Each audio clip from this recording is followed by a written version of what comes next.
Sekarang cerita soal Al-Zaitun itu. Gila lo, gue tuh pernah masuk Istiqlal, gue pikir Istiqlal paling keren. Gila ini masjid keren banget ya. Tinggi banget, jadi itu masjid kan 7 lantai. Saking tinggi-tinggi ceilingnya supaya dingin itu, orang di atas sampai kecil banget. Gue bilang, di tengah hutan ada yang bikin begini gitu. Nah, jadi kalau ke aku, jangan ditanya. Bu Kony jangan muji-muji galangan, jangan muji-muji hebatnya pendidikan Al-Zaitun dengan akreditasi A unggul. Sekarang gue nanya, yang ngasih akreditasi A unggul siapa? Emang dia sendiri? Pemerintah. Enggak, pemerintah dong. Semua tuh, semua sesi kampusnya tuh akreditasi A unggul, A unggul. Nah, jangan tanya sama gue uangnya dari mana. Kenapa? Gue tuh selalu memuji negara gue ya. Kayaknya sistem keuangan udah paling bener. Ada OJK, ada PPATK, ada DIS, ada DAT, ada BI, ada apa gua nggak tahu. Sekarang gini ya, lu punya rekening katanya hampir 300. Betul nggak? Tuduhannya kan salah satunya itu. Ini gua nggak sedang mencoba membela, cuma kita pakai pakai akal sehat kita ya. Kita beli mobil satu, kedua kena progresif 1, mobil ketiga kena progresif 2, nah. Itu cuma Polda yang kantornya cuma di pojokan Semanggi. Lah masa sekarang lu ada orang buka akun 300, sistem lu nggak baca. Yang salah orang yang buka akun atau sistem? Sistemnya lah. Nah sistem kan. Nah ini yang menurut aku masyarakat tuh harus bisa pilah-pilah itu gitu loh. Dan jangan seolah-olah dipersekusi. Kalau udah salah semuanya salah. Yang terakhir nih tadi gue bahas. Pas masuknya ini sekali lagi Pak Kapolri terima kasih kalau sudah akan memecah keriuhan ini selama 22 tahun enggak. Tapi kok masuknya dari undang-undang penistaan atau penodaan agama ya? Itu yang aku pikir selamat bertugas aja Pak Kapolri, karena menurut aku agak berat nih kalau kita masuk dari situ. Ya, karena penistaan dan penodaan agama ini akhirnya gue jadi baca dari UN file dan lain-lain. Itu jangan salah loh, penistaan penodaan agama itu bukan cuma masalah agama. Kalau lu baca UN papers, lu penodaan itu nggak boleh termasuk kepada benda, orang suci, adat istiadat, kepercayaan. Jadi besok-besok kalau tiba-tiba gue beralih kepercayaan karena itu hak asasi gue nyembah pohon dan lu ketawain gue, lu bisa dipenjara, penistaan. Gue ketawain pasti lu boleh.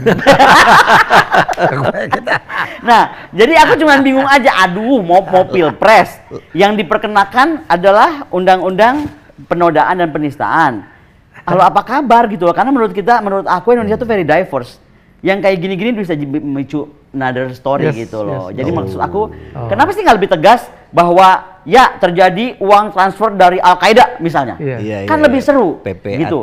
Atau terjadi memang Bu Kony tidak menemukan di bawah bunker tapi di bawah rumahnya gitu. Kan lebih keren gitu. Money laundering gitu. Atau money laundry gitu. Kenapa jadi isunya penodaan agama? Karena sekali lagi ya, gue bukan muridnya Al-Zaitun, tapi gue ngelihat dengan dia 22 tahun tetap survive, akreditasinya A unggul, dia itu seorang rektor, is that easy dia melakukan pelanggaran penistaan, penodaan gitu. Aku nggak tahu juga ya, karena gini ya, ini juga jadi background ya.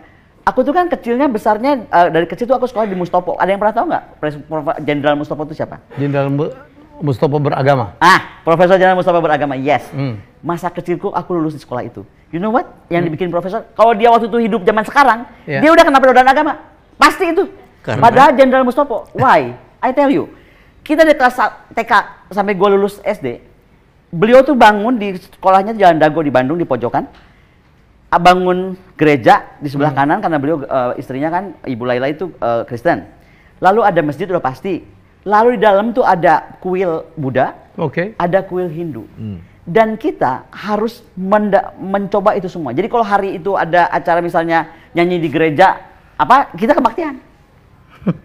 Kalau ada agama hidup datang, kita ke situ. Jadi sama. Jadi disitulah dia bilang bahwa Indonesia terlalu diverse, kita harus saling menghormati. Nah, itulah gue. Jadi buat gue tuh orang mau nyanyi Ibrani di gereja ya kenapa? Kalau gue, nggak merubah akidah lu gitu loh. Jadi gini. Buat aku ya, Tuhan dan kitab suci itu absolut. Tapi fatwa atau apapun di luar itu jadi gini, gue mau cerita sedikit aja. Tahu Presiden Soekarno kan? Tahu lah. Presiden Soekarno tuh benci banget sama namanya Ahmadiyah. Dia nggak suka banget sama Ahmadiyah. Aliran Ahmadiyah ya? Aliran Ahmadiyah. Karena menurut Bung Karno bukan begitu Islam. Menurut Bung Karno. Tetapi ketika Bung Karno dalam perjuangan, itu tuh adalah Ahmadiyah yang provide banyak makan. Gue lupa ya kotanya, apa di Jogja apa di mana. Pokoknya begitu Bung Karno lagi dalam kesulitan besar itu, Ahmadiyah lah yang provide makanan dan lain-lain, bantu. Apa yang dibikin? Bung Karno nggak pernah menganggap Ahmadiyah itu penistaan agama atau penodaan agama. Tapi bahwa dia nggak suka, nggak cocok dengan cara Islam lu bukan begitu, ya udah. Tapi karena hak asasi manusia harus menghormati cara orang. Nah itu loh. Jadi kalau sekarang aku tarik ke sana, contoh kita belajar, kita ke Makkah ya. Gue sembahyang misalnya di dekat Raudah. Jadi gue kaget ada orang sembahyang begini-begini tangannya, gitu-gitu kan. Oh iya. Ya kan? Ritual. Belum lagi ada yang sembahyang masih ini emas gini-gini masih dipakai. Yang dari mana tuh? Kita kan kaget, tapi dari Makassar. Ya, bukan Makassar. Negara Arab jangan gitu dong. Ya. Enggak, negara Arab, gue lupa negara Arab. Pokoknya cantik banget lah pakai emas-emas gitu. Nah, maksud aku kok pemerintah Arab Saudi nggak nganggap itu penistaan dan penodaan? Karena tadi ada itu harus dihormati. Itu adat budaya. Nah, adat budaya. Iya, jadi bukan cuma masalah agama. Jadi buat aku nih, ginilah. Pertama, kita harus berani jujur. Kalau memang Pak Menko Polhukam sudah melepaskan bom bahwa ini adalah kreasinya negara, so which one to blame? Negaranya kah? Menurutku bukan Al Zaitunnya pada saat ini, harus yang meng-create-nya. Itu. Ya, jadi bukan Oppenheimer-nya. Bukan tapi yang suruh merintah ngebom siapa itu. Jurunya ya? Yang jurunya. Menarik kan? Menarik. Jadi welcome to the Al Zaitun of Indramayu.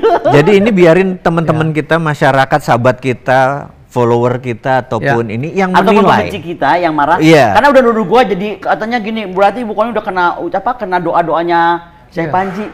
Gini ya, gua kasih tahu aja, gua bukan sombong lah. Kalau ada yang ngedoa-doain gua mantul. Mantul balik. Tapi kan he has reason gitu. Kenapa akan menamakan salah satu kapal besar dengan jadi dia bilang, karena aku itu dia melihatnya adalah orang yang berani mengatakan kebenaran. Itu menurut beliau. Waktu saya tolak di depan galangan, kan banyak orang di situ, bukan cuma aku, 30-50 orang. Gimana, setuju nggak setuju? Aku masih nggak mau juga dong. Nah makanya di tengah waktu lagi aku habis speech, beliau berdiri.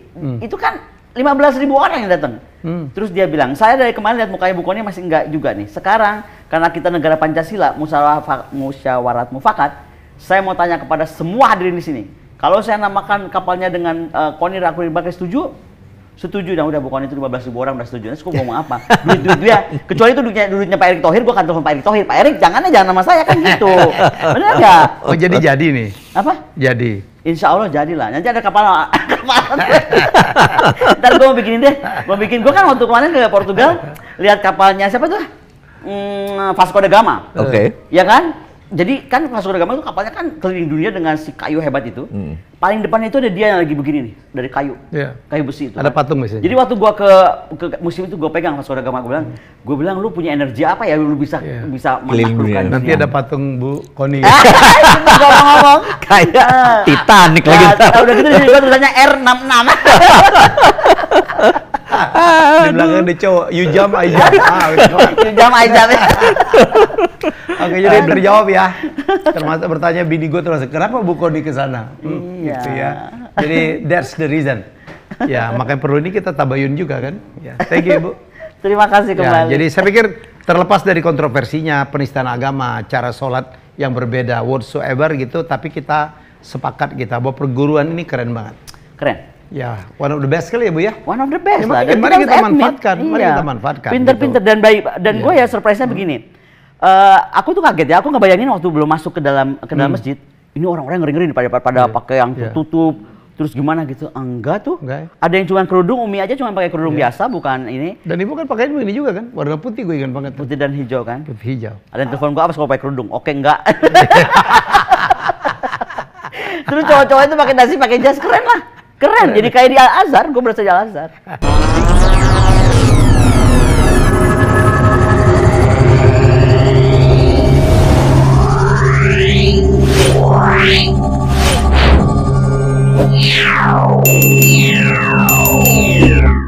Nah, Bang Ali, sebetulnya kan sudah banyak testimoni dari orang-orang dalam dari Al Zaitun yang julukannya orang dalam, tapi sebetulnya adalah anggota NII KW9 di Al Zaitun. Tapi kenapa setelah mendengar banyak testimoni ini, Anda masih yakin kalau Syekh Panji Gumilang itu difitnah?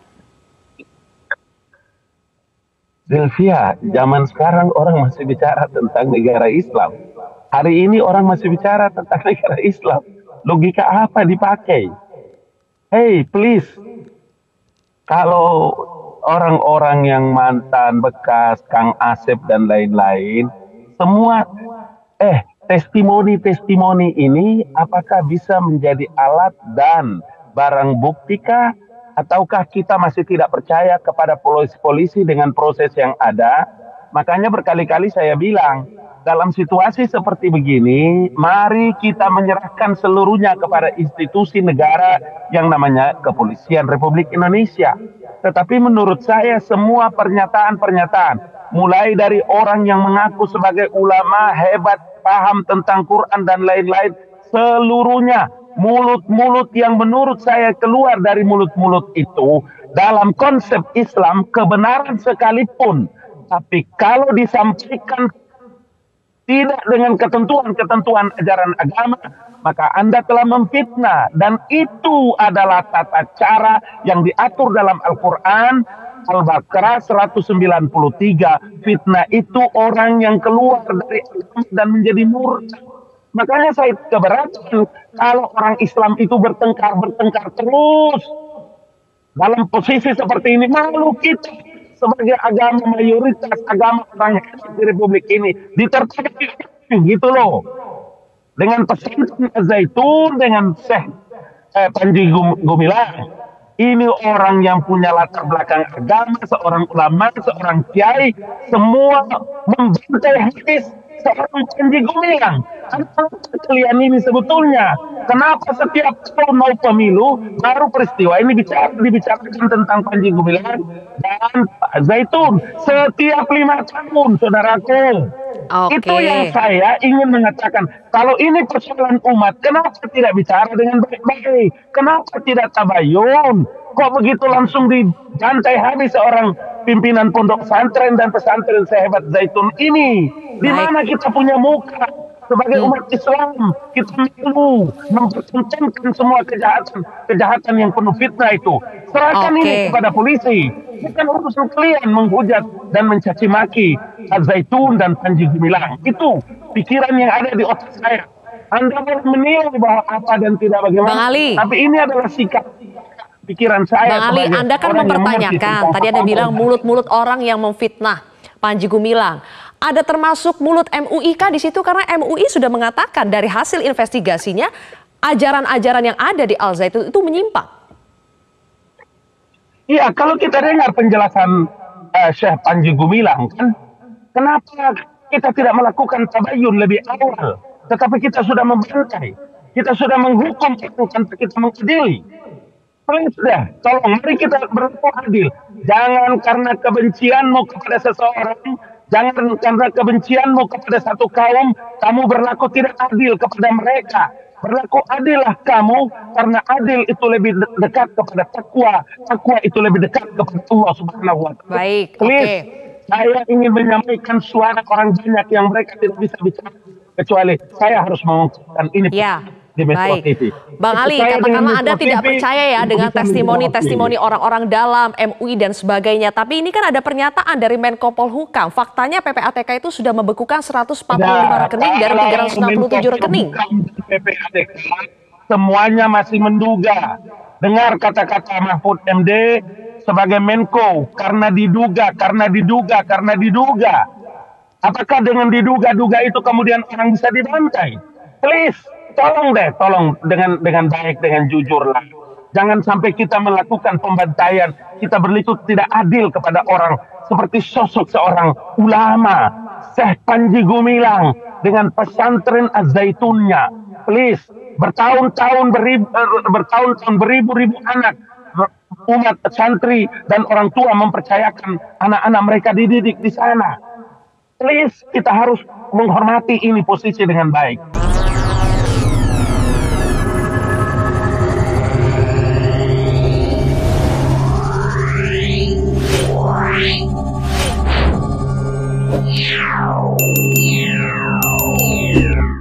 Noverina atau Mbak Rina. Shalom Mbak Rina. Siap Pak Andrew. Shalom. Ya. Selamat malam. Ya. Semoga sehat selalu dan salam Pancasila. Iya, ada trouble tadi. Lagi di perjalanan. Oke, Pak Endro, tadi saya katakan bahwa dari kesaksian Mbak Nuni itu kita jelas bisa melihat bahwa apa yang diajarkan oleh Syekh Panji Gumilang, Syekh Az-Zaitun adalah ajaran kasih. Ya. Jadi bagaimana bisa mengasihi Allah kalau mengasihi manusia, sesama manusia pun tak bisa. Itu omong kosong, ya. Manusia yang bisa kita lihat, kita tidak sanggup mengasihi, apalagi Allah yang tidak bisa kita lihat. Begitu kan? Nah, jadi memang ajaran dari Zaitun yang diterapkan di sana itu betul-betul dipraktekkan ya oleh para santri di sana. Nah, saya melihat dalam pemilihan kata pun itu Syekh Panji juga kalau dikatakan thinking out of the box seperti yang beliau selalu suarakan ya. Jadi jangan berpikir seperti biasa-biasa saja begitu. Ya, harus berpikir di luar kebiasaan. Nah, saya yang terkesan adalah kalau kita mengatakan binatang itu dengan memakai kata ekor, misalnya ayam berapa ekor, kerbau berapa ekor. Tapi kalau Syekh Panji Gumilang, Syekh Az-Zaitun mengatakan itu kepala bukan ekor gitu loh. Ya, jadi kerbau itu berapa kepala gitu. Ayam itu berapa kepala gitu. Dari situ aja kita udah bisa melihat betul-betul thinking out of the box gitu ya. Jadi berpikir di luar kebiasaan. Nah, inilah yang belum biasa ya dari masyarakat kebanyakan. Jadi karena sesuatu itu belum biasa, bagi mereka itu langsung dijudge sebagai kesesatan begitu kan. Padahal itu masih dalam koridor yang bisa kita jelaskan secara ilmiah sebenarnya, ya kan? Tapi itu gampang loh, Mbak Rina. Semestinya kalau kepala nih, kerbau jelas kepala, kalau kerbau itu dihitung dari kepalanya kan. Tapi kalau ekor kan semua sama. Ekor sekian ekor apa ya kan. Binatang pakai ekor, saudara. Itu kepala itu berarti membedakan yang satu antara ekor dan kepala. Itu bagus loh ya kata-kata saya itu. Iya betul. Jadi anak-anak di sana, para santri itu juga sudah terbiasa begitu ya, hidup yang teratur, kemudian saling mengasihi, saling menghargai di situ ya. Saya kemarin dapat satu berita bahwa anak-anak di sana, para santri itu sekarang selalu menanyakan mana Syekh, kok belum pulang-pulang Syekhnya. Begitu, katanya cuma 1 hari, kok sampai sekarang belum ada gitu. Nah, bahkan murid-murid itu kalau pergi ke sekolah itu sengaja lewat rumahnya Syekh katanya. Karena apa? Karena mana tahu ada Syekh kelihatan katanya gitu. Mana tahu ada ketemu Syekh di situ, lewat di rumahnya aja. Jadi mereka itu mau-maunya muter-muter jauh-jauh asalkan lewat rumah Syekh gitu.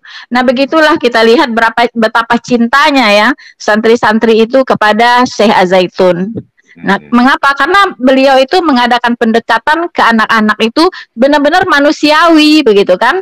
Betul-betul diterapkan gitu. Jadi anak tidak dianggap sebagai anak kecil yang tidak tahu apa-apa, tapi benar-benar diajar dengan apa? Dengan example gitu, mencontohkan gitu loh.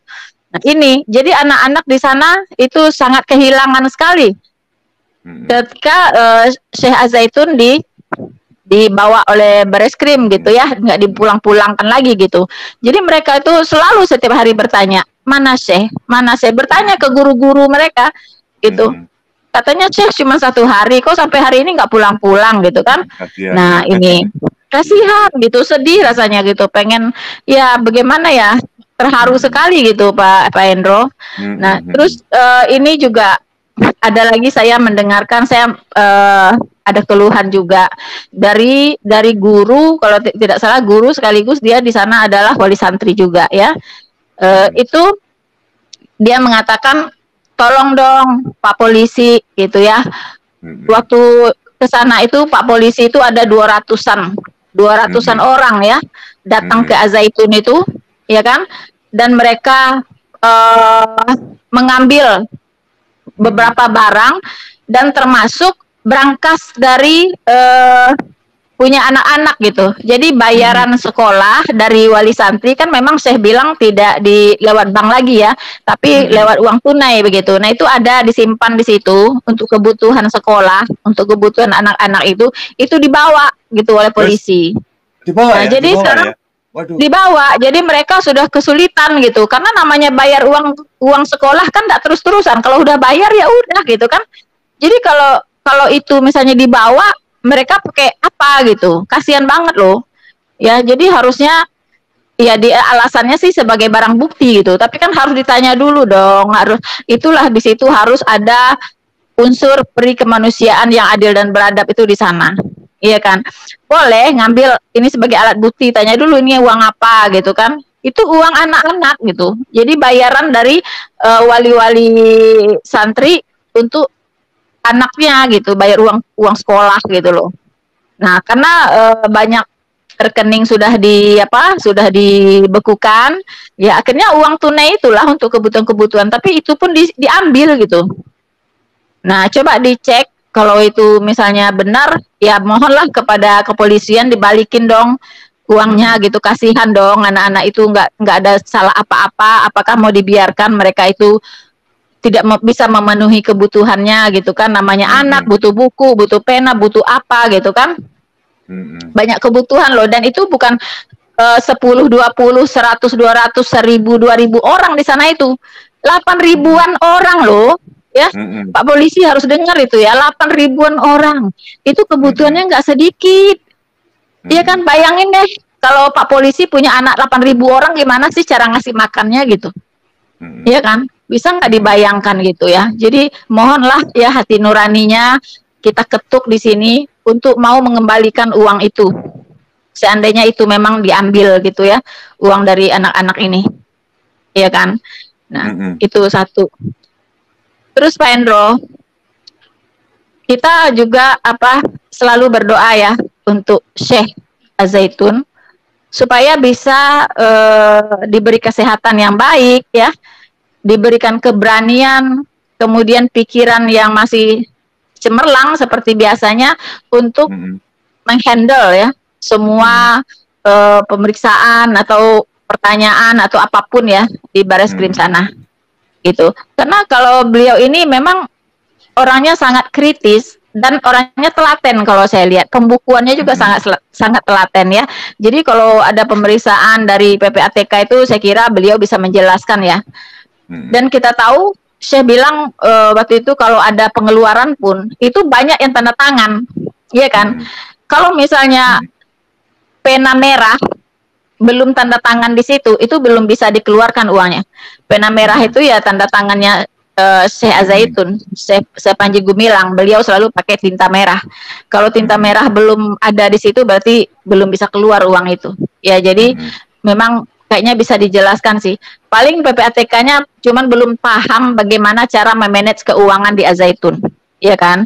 Mengapa bisa banyak rekening, bagaimana bisa mengatur pengeluaran, bagaimana bisa mengantisipasi korupsi dan lain-lain, bagaimana bisa mengontrol, ya kan, uang keluar masuk dengan mudah, dengan efisien. Mungkin itu saja yang harus dijelaskan gitu. Tapi kalau di situ terjadi kejahatan keuangan, saya sih nggak percaya. Ya. Saya sih nggak yakin di situ ada kejahatan keuangan seperti yang dituduhkan ya, nggak percaya. Cuman mungkin berbeda manajemen dengan pemerintah biasanya itu mungkin gitu ya. Kalau pemerintah cara memanage uangnya kayak gini. Kalau ini kan semacam perusahaan yang sangat besar sekali, karyawannya aja ada berapa, bidang usahanya aja ada berapa, dan setiap bidang usaha itu punya rekening masing-masing kan. Ikan punya rekening sendiri, kambing punya rekening sendiri, padi punya rekening sendiri, beras punya rekening sendiri, semua ayam punya rekening sendiri ya kan, bahkan pupuk pun punya rekening sendiri. Kalau dikumpul-kumpul semua bisa ratusan gitu, bisa ratusan. Iya kan. Nah, cuman kan kita secara kasat mata, secara logika sehat kita lihat kalau orang misalnya itu pencucian uang itu biasanya tidak pakai nama sendiri gitu. Pasti pakai nama orang-orang lain yang bahkan tidak dikenal gitu. Tapi kalau saya Panji, saya lihat pakai nama sendiri atau pakai nama orang-orang yang ada di keluarga Az-Zaitun gitu. Tidak pakai nama orang di luar-luar sana, enggak. Tapi kalau pencucian uang biasanya pakai nama orang yang bahkan tidak dikenal gitu. Ya kan? Dari situ kita secara orang awam ya melihatnya seperti itu gitu. Ya kan? Nah, jadi nanti gimana dalam hasil pemeriksaannya mudah-mudahan ya bisa terjelaskan semuanya lah, gitu kan, kita berharap gitu. Terus yang kedua, yang ketiga ini masalah pertanyaan yang banyak saya temukan dan saya dapatkan dari komentar-komentar di channel saya ya Pak Hendro. Sepertinya betul. Ini harus saya klarifikasi ya. Pertanyaannya adalah mengapa orang Kristen ini sok sibuk ngurusin masalah orang Islam? Iya kan? Nah, urus aja tuh Tuhannya yang disalibkan di sana tuh. Yang ada yang membunuh gitu. Urus aja yang membunuh Tuhannya di sana. Itu kalau saya katakan orang ini sudah melakukan penistaan agama. Dia menafsirkan agama saya seenak udelnya. Iya kan? Nah, kalau saya mau kasuskan Anda ya kepada penistaan agama, Anda udah kena. Gitu. Jadi Anda boleh berkomentar, boleh menyampaikan apapun komentar Anda, tetapi dalam koridor akal sehat dan jangan sampai melanggar pasal penistaan agama. Karena penistaan agama atau penodaan agama masih berlaku ya saat ini kan. Nah, jadi mengapa orang Kristen seperti saya, seperti Pak Hendro dan teman-teman kok mau-maunya sih membela Al-Zaitun yang notabene adalah non-Kristen atau Muslim? Begitu. Apakah orang Kristen ini kurang kerjaan atau orang Kristen ini cari bikin mau pansos atau mau cari muka atau mau jadi pahlawan kesiangan atau seperti apa nih? Iya kan? Kalau boleh saya jawab, mengapa saya pribadi sebagai seorang non-Muslim, mengapa saya konsen ya dalam kasus ini ya untuk membela? Saya tidak membela Al-Zaitun, saya tidak membela Syekh Panji dan teman-teman di Al-Zaitun, tapi saya membela atas nama kebenaran. Anda harus tahu bahwa orang-orang benar itu tidak bersukacita atas ketidakadilan. Catat itu. Orang-orang benar tidak bersukacita atas ketidakadilan, tapi mereka bersukacita atas keadilan. Jadi inilah dasarnya mengapa orang-orang Kristen dari dalam hatinya yang paling dalam, kalau melihat sesuatu yang tidak adil, itu pasti terusik. Pasti terusik. Ya, siapapun juga saudara, kita tidak melihat agama. Kita tidak melihat agama. Ya. Justru orang-orang yang berkata begitu, itu orang-orang yang seperti kata dalam temurung. Dan saya tidak pernah tanggapi karena orang-orang itu adalah orang-orang yang hanya mencari sampah di tempat-tempat mengais sampah di tempat-tempat pemulung, saudara. Dan dia ini pengais. Jadi makanya nggak pernah saya tanggapin, Mbak. Karena mereka dia tidak tahu. Kita bersuara itu demi apa? Demi keadilan, saudara. Dan kalau kita diam, itu berarti apa? Berarti kita setuju kepada pemerintah. Sama jahatnya. Iya, setuju dengan kejahatan. Saja. Betul. Saudara. Ya. Jadi ini orang-orang itu ya. Iya, karena mereka tidak tahu. Ya, karena mereka tidak tahu, Pak Endro. Karena mereka tidak tahu, kita harus kasih tahu. Jangan sampai mereka tersesat terus ya, secara berpikirnya tersesat terus gitu kan. Jadi kita harus kasih tahu bahwa kalau kita mengasihi sesama manusia, itu tidak pandang agama, teman-teman. Tidak. Kalau yang ngomong ini pun, ya Anda terzolimi dan atas ketidakadilan, saya pun bela Anda loh. Iya kan? Saya pun bela Anda gitu. Ya, tapi kebetulan ini adalah Syekh Al-Zaitun dan pesantren Al-Zaitun. Kebetulan. Gitu. Seandainya ini adalah mungkin sekolah Alkitab, ya kan, atau sekolah agama Buddha atau Hindu, pasti saya juga bersuara gitu, ya kan. Jadi saya tidak melihat agamanya, tapi saya melihat adalah di situ ada ketidakadilan dalam hal ini. Apalagi ini menyangkut kehidupan berbangsa dan bernegara. Ada orang-orang yang toleran, harus kita backup, saudara. Ini harus kita suarakan, ya kan, orang yang menyuarakan tentang toleransi, tentang tentang keberagaman, terus mereka tentang segala macam luar biasa. Dan betul, Pak Endro.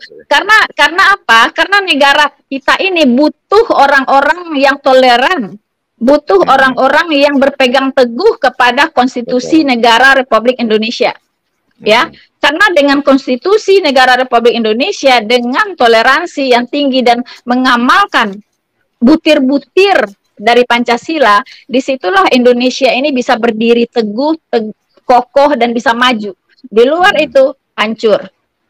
Ya, iya. Jadi kita sebagai anak bangsa, siapapun Anda, apapun agama Anda, jangan diam.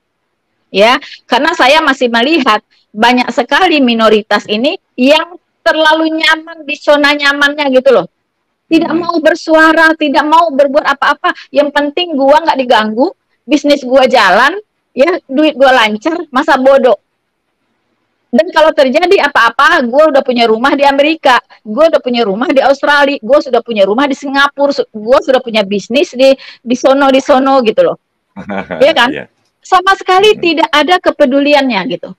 Dan saya menghimbau, mari kita semua anak bangsa, apapun Anda, apapun agama Anda, apapun profesi Anda, yuk kita bersama-sama mempertahankan ya negara Republik Indonesia ini supaya tidak dirongrong oleh faham-faham yang berpotensi untuk menghancurkan keberagaman di Indonesia ini. Oke. Ya, itu saya himbau. Jadi mari jangan sampai seuzon antara satu golongan dengan golongan yang lainnya. Kita harus satu suara. Ya, Indonesia ini Bhinneka Tunggal Ika. Tidak boleh ada di sini intoleran. Tidak boleh ada. Dan pemerintah saya himbau, tolong ya, tolong Anda bersuara seperti mulai RI 1, mana suaranya? Ya, Menteri Pendidikan, mana suaranya? Ya, nggak ada suaranya. Padahal kita menunggu loh. Ini di luar ini, di rakyat-rakyatnya ini, ibarat anak-anaknya ini udah nggak karuan ini, udah mau cakar-cakaran, tapi kok orang tuanya diem aja gitu, masih sibuk dengan pekerjaannya sendiri. Ya, ini dapur udah mau pecah ini, ya kan? Tapi sibuk aja gitu, nggak ada suara. Gitu. Apa mau dibiarkan negara Indonesia ini mau dihancurin aja atau gimana? Ya, jadi itulah yang kita himbau Pak Endro. Ya, semoga semoga semua aparat pemerintahan, ya instansi apapun Anda, ya kepolisian, ya kejaksaan, aparat yang terlibat dalam penegakan hukum di sini, be wise, ya, be wise. Polisi-polisi itu adalah pelayan masyarakat, ingat itu, pelayan masyarakat. Jadi tidak boleh menyakiti masyarakat, tetapi harus memberi jaminan keamanan, jaminan kenyamanan kepada masyarakat. Saya kira sekian dulu dari saya, Pak Endro, dan silakan untuk teman-teman, semoga ini bermanfaat. Merdeka!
There.